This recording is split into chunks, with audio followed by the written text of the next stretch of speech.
What's really hard? Becoming a doctor? Yeah, I hear that's pretty difficult. Digging up a concrete driveway? That sounds hard. Maybe raising a teenager? I've heard that's pretty challenging. You know what's not as hard as it looks? Tai Chi. Yeah, I know it seems intimidating, and maybe you've tried it and felt frustrated, or maybe you've never tried it because it looked too slow, complex, or just confusing. But hear me out. If you're over 40 and looking for a practice that's still challenging, but also gentle, mindful, restorative, even spiritual, Tai Chi might be exactly what you've been searching for. And in this video, I'll show you why it doesn't have to be hard at all. And if you're just starting out, please grab my free beginner's guide in the description. It breaks down the basics and helps you feel more confident right away. So why does Tai Chi feel or seem so hard? Let's be honest, it's not because you have zero coordination or aren't spiritual enough or are just too old. It's usually because of how it's taught. In traditional Tai Chi classes, you're often expected to just follow along. No context and minimal explanations for many, many months, and in my case, years. Just memorize the choreography and trust that you'll get it one day. That might have worked hundreds of years ago in very personal and private classrooms, but in today's world where time is our most valuable commodity, most people need more than that. You deserve to know why you're doing each movement, what it means, and how it affects your mind, body, and energy. My frustration in learning this old way is why I teach differently. I explain the purpose behind the postures early on in your learning. You learn a few core principles that make the movements come alive, and you're encouraged to become more aware of the subtle energy in your body so you can cultivate it again and again. Because once you understand even just the basic idea of what you're doing, Tai Chi becomes a lot less mysterious. After all, you already have a mind and a body. You're just learning a simple, natural, and practical way of aligning the two. So now here's where it gets interesting. After 30 years of practice and over a decade of teaching, I've realized that Tai Chi doesn't feel hard because of why most people think. The movements, yes, they may look complex, but that's not the real challenge. Memorizing the choreography, eventually that comes with time and repetition and faster than you realize. The good news is that the forms never change. Once it's in your muscle memory, it's always there. Even if you take time off and forget something, a quick review brings it all right back. But these are the 3 real reasons that Tai Chi feels hard. And by the end of this video, you'll not only understand them, you'll have a new mental framework that makes your practice feel much more doable and enjoyable. So let's slay what appears to be a fire-breathing dragon known as Tai Chi. Reason number 1 why Tai Chi feels hard is because you're trying to relax while also trying to get it right. This is the paradox at the heart of Tai Chi. We're told to relax, but also do it correctly. And that can feel like being told to take a nap while juggling. But here's the shift. Relaxation is actually very intuitive. You already know how to do it. So let's try a little exercise right now and just see how easy it is to relax, okay? Follow my prompts here. Relax your shoulders. Instantly. Relax your jaw. And relax the abdominal muscles around your belly. Yeah, of course you made those micro adjustments right away because you know how to release your tension. The key word is activation. Relaxation must be activated simply by telling yourself to relax. So the real skill is just self-awareness, learning to notice when you're holding that tension and then activating relaxation through making micro adjustments. So things like forgetting to breathe or widening your stance or unlocking your elbows that might be locked out. Seek out these areas of tension and activate relaxation as you're learning the postures. Just relax while you're doing it. This is the art of becoming soft, and it is a becoming. Softening, loosening, unlocking, opening the pathways in your body, such as the veins, the meridians, the fascia, the muscles, so that your life force energy or chi can flow unobstructed, which brings the body back to a balanced state. This concept, known as softness overcoming hardness, is at the very essence of Tai Chi, and I cannot stress this enough. Very different than what we're used to. I mean, how many practices tell you to be soft like a cloud or fluid like water? Most things today encourage rock hard muscles, abs of steel, or pushing your limits to the max. Tai Chi is the opposite, and we can easily achieve this with some simple self-awareness and by simply activating relaxation using micro adjustments for better energy flow. I love this quote by Taoist philosopher Lao Tzu: "All things, including the grass and trees, are soft and pliable in life, dry and brittle in death." That really makes sense, right? This quote suggests that embracing flexibility and softness allows one to be more resilient and adaptable, mirroring the natural cycle of life. So again, this is not actually hard to do. It's just hard for us to accept it and apply it and recognize where we're tense. But it does happen through practice, and you do soften tremendously and quickly once you just start to locate your tension and relax it. So it really is like a two-parter. Yes, you're trying to learn a movement. As you're focusing and learning a movement, you can also remind yourself, okay, just relax. Be soft. And this gets easier to do once you really accept the fact that relaxing is at the core of all of this. It's no good if you're not relaxed. So it just becomes a way of life in your practice. And it's not a big deal. You just make the micro adjustment and you do the same movement. You just let go of the tension. Reason number 2 why Tai Chi feels hard is you're unlearning years of bad body habits. Let's face it, most of us weren't taught great posture growing up, or even if we were, it might not be correct according to Tai Chi. We slouch, we look down, we lock our knees, we carry tension in our shoulders, neck, and back, and again, we don't even notice we're doing it. It becomes a habit, but we can rewire this behavior. So let's stand up right now and I'll show you just a few examples of how our wiring may be crossed and how easy it is to rewire it. So let's check to see if we have any pre-wired bad habits through 3 simple Tai Chi movements. Now, I'm not going to go into depth explaining these movements because they really don't need depth right now. You can easily just follow along. The first movement is Tai Chi's opening movement called opening form, where we stand shoulder width apart, hands out to the side, palms face behind you, and give a little space to the armpits to then just let the arms float up. Okay, I'm just gonna turn sideways so you can see, up to shoulder width apart, and then we pull back at this angle and we bend the knees and sink down, hands are flat. Okay, let's just try it again. Stand, raise the arms to shoulder height, and pull back at this angle and sink down. Now right here, let's do a check. Is your pelvis tucked? Chances are the buttocks might be out a little bit like this. And I'm gonna try to show you.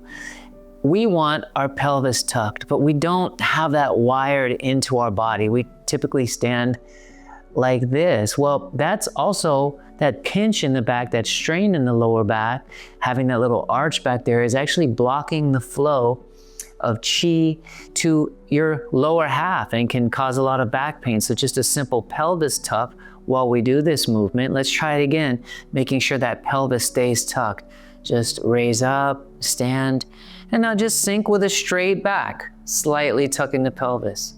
You feel how that feels good, that feels rooted.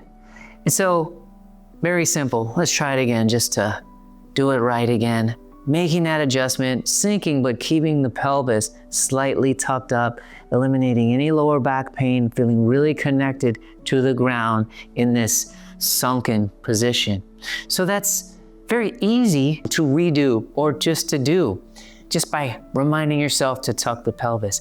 I used to have a sign in my studio here that just said, tuck the pelvis, because I did a lot of the Tai Chi movements with that bad habit pre-wired into my body. And after some time of just looking at that sign, it was easily fixable. So that's our first little example of just how you can start to rewire and break some of these bad habits. Will you do it again? Yes, of course, but when you start to look for these things, again, you're rewiring your body for better posture, better energy flow, less pain, all of these types of things. You just gotta look for these areas. Let's try this next exercise. The second Tai Chi move is simply called a push. Imagine just pushing something. So step with one foot forward and the other foot back. I'll turn sideways just so you can see that. And I just want you to bring your hands up in front of your chest and shift into the front leg and push. That's the push. Let's just turn your hands to you. You can shift back and then turn your hands away and just shift forward and push. So that's it. So let's check in with our bodies. Let's start with that pelvis tucked. Is the pelvis still slightly tucked or is the buttocks out? Let's make that quick adjustment. And more importantly for this move, the common mistake is people to lock their elbows out and feel like, well, if I'm pushing something, I need to really push something. And look at my shoulders and look at my elbows, locked and locked. And that means when it's locked, it's blocked. So I really don't have a lot of power in this. And then there's a lot of tension in my shoulder too. So I can do a push with my elbows still bent and my shoulders down. Another thing is as you push into the front leg, can you still see your front toe? Can you see that toe? You want to be able to see it, but sometimes we think, okay, so if I'm pushing, I gotta go way over here, and now you can't see your front toe. Try that for a minute where you can't see your front toe, and you can feel the pain that's putting on the knee right there. So you don't need to do that. What you do instead is you move your whole entire body into the back as your hands come to you a little bit, and then you turn your hands and you move your whole body forward. This type of push, just shifting back and shifting forward, where you're in your front leg, but you can still see that front toe, your elbows aren't locked out, and your shoulders are down. Another bad habit is a lot of people, they even come up off the back foot here. Well, you're not rooted at all when you do that, so you want to keep that foot down. Just shift to the back and shift to the front. And believe it or not, it might not feel like it, but you are sturdy. You're like a mountain. And you can move another person when you use your whole body and use the whole body instead of just the arm, or thinking you have to go forward, or being too far forward, or straining your shoulders here. All of this rewiring, just using the body, keeping all of the joints unlocked, staying rooted in your feet and not overextended. This is the proper stance that's going to give you the most power in this movement called the push. And that's all it needs to be once your whole body is connected, really improving body awareness as well. So lowering those shoulders, keeping those elbows bent, not extending too far past the front toe. Very good for all of these things, body awareness and more power. But are we typically wired that way? No, typically we're like, all right, let me push, let me go all the way forward, let me lock up. And we're actually doing more harm than good. The third movement we're going to test our wiring of our body is through this movement called cloud hands. So spread your legs a little further apart and just wave your hands out here, shifting the weight if you want, turning the waist. This isn't going to be a detailed instruction video. I do have a video on cloud hands, but I just want you to mimic me here. I am mirrored, so let's try to look like each other here as we do this movement. Common thing that people need to rewire inside of this movement is, are your shoulders up? Are you lifting your hand and somehow your shoulder goes with it? Doesn't have to be, you're just protecting the face so your elbow can stay down.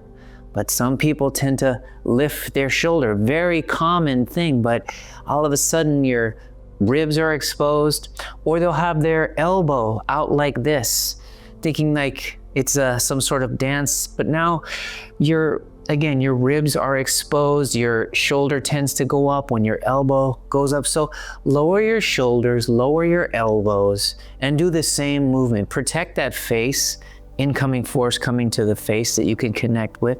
Protect down low, and incoming force coming to the stomach or the groin.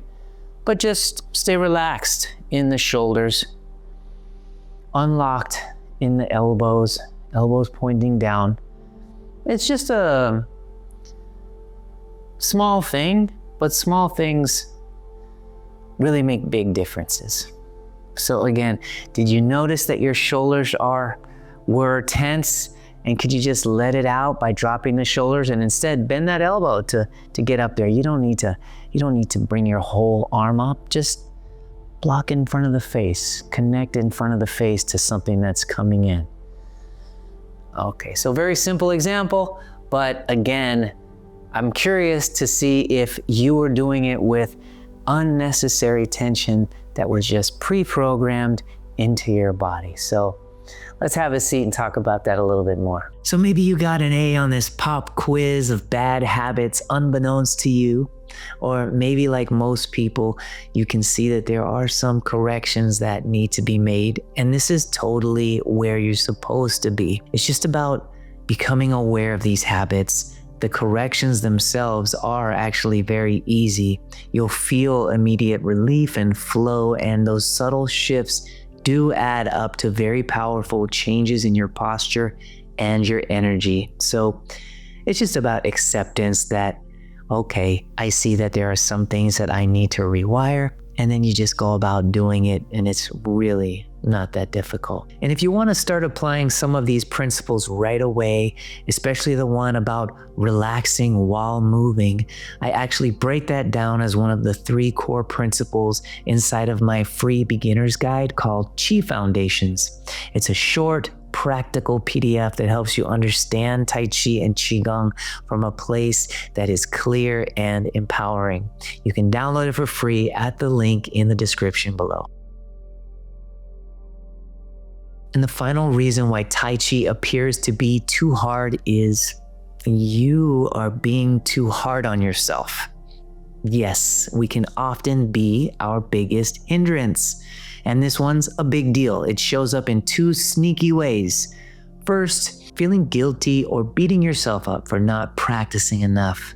This is the most popular sentiment I hear from new students. They're hard on themselves and they feel almost shameful about it. They're like, oh, I haven't been practicing. Well, I'm not shaming you, and you shouldn't shame yourself either. That is not productive. The other thing that I hear a lot of is expecting to master things too quickly. This can lead to too much self-imposed pressure, causing too much analysis, overthinking, and perfectionism. It takes the fun and flow out of things, and it leads to mental and physical tension and even injury. The best advice I got on this when I was guilty of trying to rush the process was, this is called a practice, right? And doctors have a practice, and lawyers and dentists, they all have practices, right? Just be practicing, not aiming for some ideal or end goal. The old adage of life being a journey, not a destination, couldn't be more appropriate in this example. Embrace that mindset, and it will let all the air out of that tight balloon in your body and mind. And this is a good thing. So how can we stop being our own worst critic and punishing ourselves through our mental chatter? Just think of things in terms of the famous Taoist theory of opposites. You know it, yin and yang. Allow for life to do what it does. It ebbs sometimes and it flows sometimes.